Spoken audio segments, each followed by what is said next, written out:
வணக்கம். ஆகாஷ்வாணி திருச்சிராப்பள்ளி. மாநில செய்திகள் வாசிப்பவர் சாந்தி ரமேஷ். தலைப்புச் செய்திகள். குடியரசுத் தலைவர் திருமதி திரௌபதி முர்மு தமது அங்கோலா நாட்டு பயணத்தின் ஒரு பகுதியாக அந்நாட்டின் நாடாளுமன்றத்தில் இன்று உரையாற்றுகிறார்.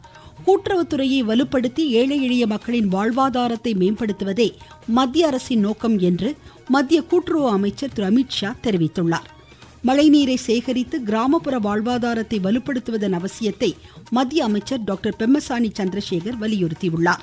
தமிழ்நாட்டில் 25 இடங்களில் அன்பு சோலை முதியோர் மணமகிழ் வள மையங்களை முதலமைச்சர் திரு மு.க. ஸ்டாலின் இன்று தொடங்கி வைத்தார். முல்லை பெரியாறு அணையை தேசிய அணைகள் பாதுகாப்பு ஆணைய தலைவர் தலைமையிலான 7 பேர் கொண்ட கண்காணிப்பு குழுவினர் இன்று ஆய்வு செய்து வருகின்றனர். இனி விரிவான செய்திகள். குடியரசுத் தலைவர் திருமதி திரௌபதி முர்மு தமது அங்கோலா நாட்டு பயணத்தின் ஒரு பகுதியாக அந்நாட்டின் நாடாளுமன்றத்தில் இன்று உரையாற்றுகிறார். அங்குள்ள இந்திய சமூகத்தினரிடமும் குடியரசுத் தலைவர் கலந்துரையாடுகிறார்.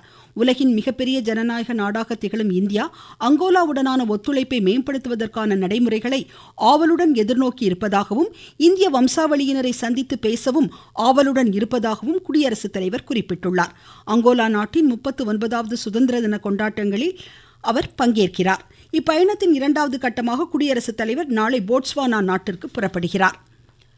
நகர்ப்புற கூட்டுறவு வங்கிகள் ஆர்வமுள்ள இளையோருக்கும் விளிம்பு நிலை பிரிவினருக்கும் ஆளுமை வழங்கும் வகையில் செயலாற்றுவதன் அவசியத்தை மத்திய கூட்டுறவு அமைச்சர் திரு அமித்ஷா வலியுறுத்தினார். புதுடெல்லியில் நகர்ப்புற கூட்டுறவு கடன் சார்ந்த சர்வதேச மாநாட்டை இன்று துவக்கி வைத்து பேசிய அவர், நகர்ப்புற கூட்டுறவு வங்கிகளின் நிதி கட்டமைப்பு மறுவடிவம் பெற வேண்டியது அவசியம் என்றார். கூட்டுறவுத்துறையை வலுப்படுத்துவதோடு ஏழை எளிய மக்களின் வாழ்வாதாரத்தை மேம்படுத்துவதை நோக்கமாக கொண்டு அரசு செயல்படுவதாக அவர் குறிப்பிட்டார். ஒவ்வொரு நகரிலும் அடுத்த 5 ஆண்டுகளில் நகர்ப்புற கூட்டுறவு வங்கியை தொடங்குவதே அரசின் இலக்கு என்றும் அவர் குறிப்பிட்டார். இளைய தலைமுறையினரையும் கூட்டுறவுத்துறையினரையும் ஒருங்கிணைத்து தொழில் நிபுணர்களை உருவாக்கும் வகையில் திரிபுவன் கூட்டுறவு பல்கலைக்கழகம் ஏற்படுத்தப்பட்டுள்ளதாக அமைச்சர் சுட்டிக்காட்டினார். இதன் மூலம் 2047ஆம் ஆண்டு வாக்கில் கூட்டுறவுத்துறை புதிய உச்சங்களுக்கு கொண்டு செல்லும் தலைமுறை உருவாகும் என்றும் அவர் நம்பிக்கை வெளியிட்டார். டிஜிட்டல் செயலிகள் தொடங்கப்பட்டிருப்பதால் சிறிய நகர்ப்புற கூட்டுறவு அமைப்புகளும் மின்னணு பண பரிவர்த்தனை நீரோட்டத்தில் இணைய வகை செய்யப்பட்டுள்ளதாக அவர் கூறினார். சர்வதேச கூட்டுறவு தரவரிசை பட்டியலில் முதன்மை 2 இடங்களை பெற்றுள்ள அமுல் மற்றும் இஃப்கோ நிறுவனங்களை அமைச்சர் பாராட்டினார். தேசிய கூட்டுறவு சம்மேளனமும் மத்திய கூட்டுறவு அமைச்சகமும் இணைந்து ஏற்பாடு செய்துள்ள இந்த 2 நாள் மாநாடு கனவுகள் மின்னணு மயம் சமுதாய ஆளுமை என்ற கருப்பொருளுடன் நடைபெறுகிறது. மத்திய அரசின் 2026-27ஆம் நிதியாண்டிற்கான நிதிநிலை அறிக்கையை தயாரிப்பதற்கான பட்ஜெட்டிற்கு முந்தைய ஆலோசனைக் கூட்டம் மத்திய நிதி அமைச்சர் திருமதி நிர்மலா சீதாராமன் தலைமையில் புதுடெல்லியில் இன்று நடைபெற்றது. அமைச்சகத்தின் பொருளாதார விவகாரங்களுக்கான செயலர், முதன்மை பொருளாதார ஆலோசகர் மற்றும் இத்துறையின் மூத்த அதிகாரிகள் பங்கேற்ற இக்கூட்டத்தில் பொருளாதார நிபுணர்களும் வல்லுநர்களும் கலந்து கொண்டனர். பிற்பகல் 3 மணி வரை வேளாண் நிபுணர்களும் விவசாய பிரதிநிதிகளும் பங்கேற்றுள்ள 2வது சுற்று ஆலோசனைக் கூட்டமும் தற்போது நடைபெற்று வருகிறது. ஆண்டுதோறும் நாடாளுமன்றத்தில் பட்ஜெட்டிற்கு முன்னர் சம்பந்தப்பட்ட துறை வல்லுநர்களுடன் நிதி அமைச்சகம் ஆலோசனை மேற்கொள்ளும் வகையில் வரும் ஆண்டிற்கான பட்ஜெட் சார்ந்த விவாதங்களும் தற்போது தொடங்கியுள்ளது.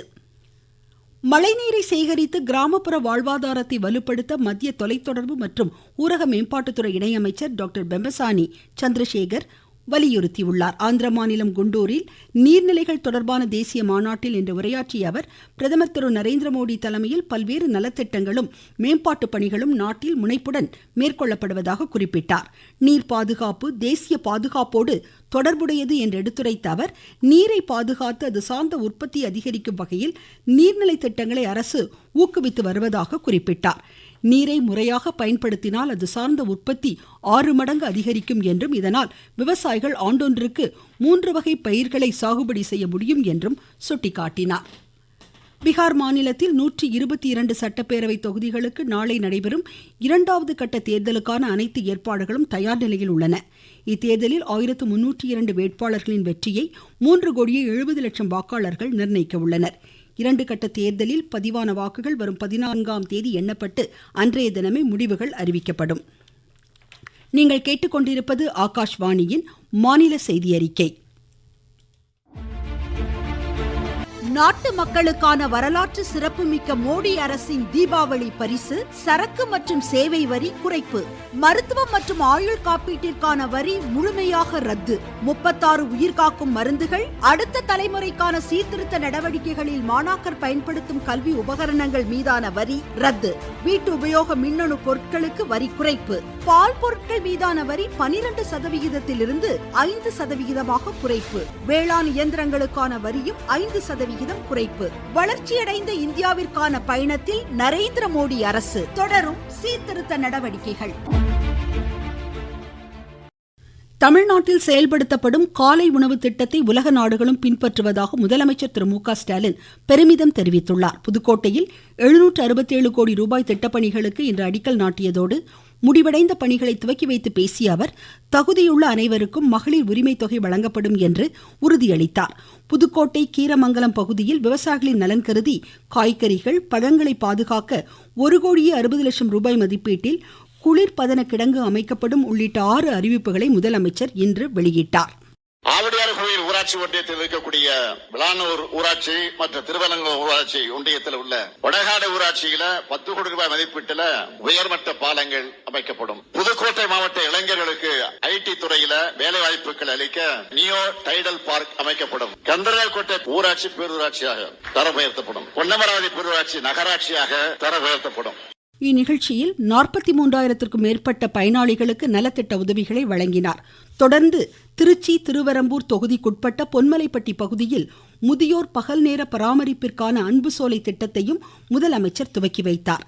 இந்த திட்டத்தின் கீழ் மதுரை, கோவை, திருச்சி, தஞ்சை, திண்டுக்கல், ராணிப்பேட்டை உள்ளிட்ட 25 இடங்களில் முதியோர்களுக்கு உணவு, சுகாதாரம், பராமரிப்பு போன்றவற்றை உறுதி செய்யும் மணமகிழ் மையங்கள் செயல்பட உள்ளன. தமிழ்நாட்டில் மகளிருக்கும் குழந்தைகளுக்கும் பாதுகாப்பு இல்லை என்று அஇஅதிமுக பொதுச் செயலாளர் திரு எடப்பாடி கே. பழனிசாமி குற்றம் சாட்டியுள்ளார்.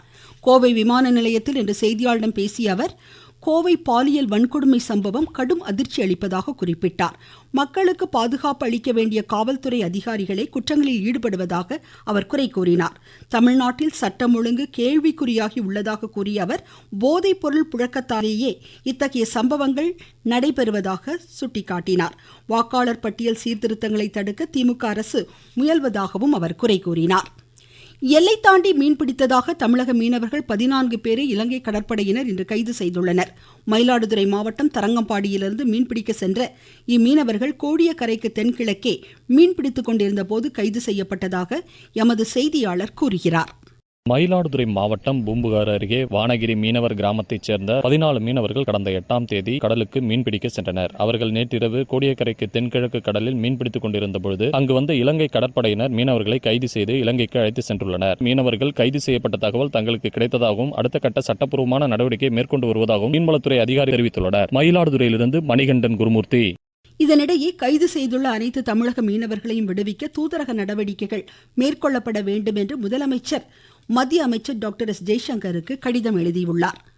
முல்லைப்பெரியாறு அணையை தேசிய அணைகள் பாதுகாப்பு ஆணைய தலைவர் தலைமையிலான 7 பேர் கொண்ட கண்காணிப்பு குழுவினர் இன்று ஆய்வு செய்து வருகின்றனர். இந்த ஆய்வில் தமிழக அரசு பிரதிநிதிகளாக நீர்வளத்துறை செயலாளர் திரு ஜெயகாந்தன், காவிரி தொழில்நுட்ப குழு தலைவர் திரு சுப்பிரமணியன் ஆகியோர் இடம்பெற்றுள்ளனர். முல்லைப்பெரியாறு பிரதான அணை, மதகுகள், சுரங்கம், நீர்மட்டம், கசிவுநீர் அளவு ஆகியவற்றை ஆய்வு செய்யும் இக்குழுவினர் அணையின் பராமரிப்பு தொடர்பான ஆய்வறிக்கையை அரசிடம் சமர்ப்பிக்க உள்ளனர். வந்தே மாதரம் பாடலின் 150வது ஆண்டு நிறைவையொட்டி கோவை வ.உ.சி. மைதானத்தில் பிஜேபி சார்பில் வந்தே மாதரம் பாடல் பாடும் நிகழ்ச்சி இன்று நடைபெற்றது. கட்சியின் தேசிய மகளிர் அணி தலைவர் திருமதி வானதி ஸ்ரீனிவாசன் இந்நிகழ்வில் கலந்து கொண்டார். தூத்துக்குடி மாவட்டத்தில் 60% வாக்காளர்களுக்கு வாக்காளர் பட்டியல் சிறப்பு தீவிர திருத்தத்திற்கான படிவங்கள் வழங்கப்பட்டுள்ளதாக ஆட்சித்தலைவர் திரு இளம்பகவத் தெரிவித்துள்ளார்.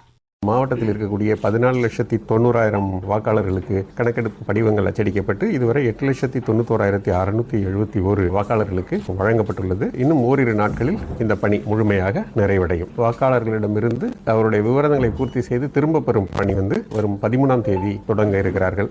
வளிமண்டல கீழடுக்கு சுழற்சி காரணமாக தமிழகத்தின் ஓரிரு இடங்களில் இன்று மழைக்கு வாய்ப்புள்ளதாக சென்னை வானிலை ஆய்வு மையம் தெரிவித்துள்ளது.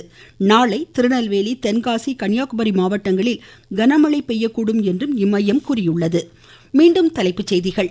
குடியரசுத் தலைவர் திருமதி திரௌபதி முர்மு தமது அங்கோலா நாட்டு பயணத்தின் ஒரு பகுதியாக அந்நாட்டின் நாடாளுமன்றத்தில் இன்று உரையாற்றுகிறார். கூட்டுறவுத்துறையை வலுப்படுத்தி ஏழை எளிய மக்களின் வாழ்வாதாரத்தை மேம்படுத்துவதே மத்திய அரசின் நோக்கம் என்று மத்திய கூட்டுறவு அமைச்சர் திரு அமித்ஷா தெரிவித்துள்ளார். மழைநீரை சேகரித்து கிராமப்புற வாழ்வாதாரத்தை வலுப்படுத்துவதன் அவசியத்தை மத்திய அமைச்சர் டாக்டர் பெமசானி சந்திரசேகர் வலியுறுத்தினார். தமிழ்நாட்டில் 25 இடங்களில் அன்பு சோலை முதியோர் மணமகிழ் வள மையங்களை முதலமைச்சர் திரு மு.க. ஸ்டாலின் இன்று தொடங்கி வைத்தார். முல்லை பெரியார் அணையை தேசிய அணைகள் பாதுகாப்பு ஆணைய தலைவர் தலைமையிலான 7 பேர் கொண்ட கண்காணிப்பு குழுவினர் இன்று ஆய்வு மேற்கொண்டு வருகின்றனர். இத்துடன் இந்த செய்தி அறிக்கை முடிவடைந்தது.